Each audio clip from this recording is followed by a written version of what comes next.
Right now, inside your smartphone, there is a piece of hardware making millions of calculations a second. And every time you press your thumb against that screen, you think it's taking a picture of your fingerprint. And every time you press your thumb against that screen, you think it's taking a picture of your fingerprint. It isn't. In fact, if your phone actually stored a photograph of your print, it would be one of the biggest security risks in human history. If someone hacked your phone and stole a photo of your thumbprint, you'd be ruined. You can change a stolen password, but you can't exactly change your fingers. So how does a tiny piece of glass verify you in less than 300 milliseconds without ever knowing what your finger actually looks like?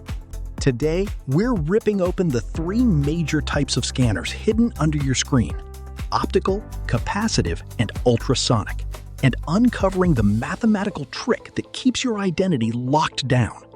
According to biometric benchmarks evaluated by NIST, the odds of a false match on a modern smartphone scanner are less than 1 in 50,000.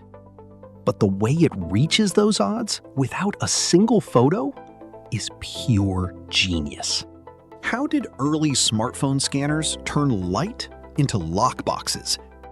If you have a phone where the screen flashes blindingly bright for a split second when you unlock it, you're using an optical scanner.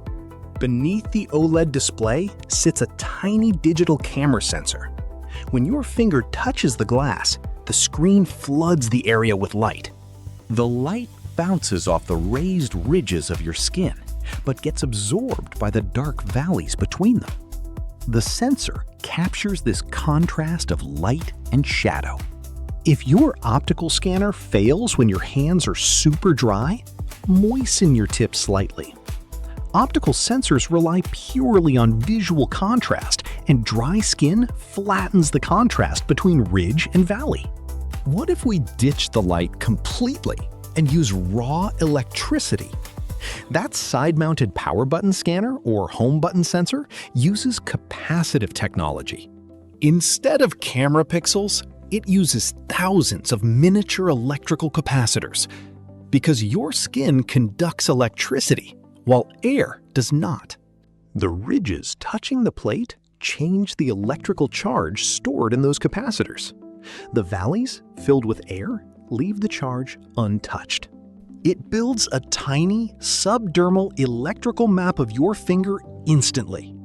This is why dead fingers or fake gelatin prints rarely fool modern capacitive sensors. They lack the natural conductive properties of living human tissue. What about high-end flagship phones that unlock even when your hands are soaked in water or covered in grease? Enter ultrasonic scanning. Enter ultrasonic scanning. The device sends out a high-frequency acoustic pulse against your glass.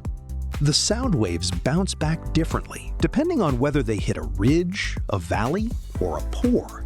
It creates a true 3D depth map, mapping not just the surface of your skin, but the microscopic depth profiles underneath. Now here is the million-dollar question.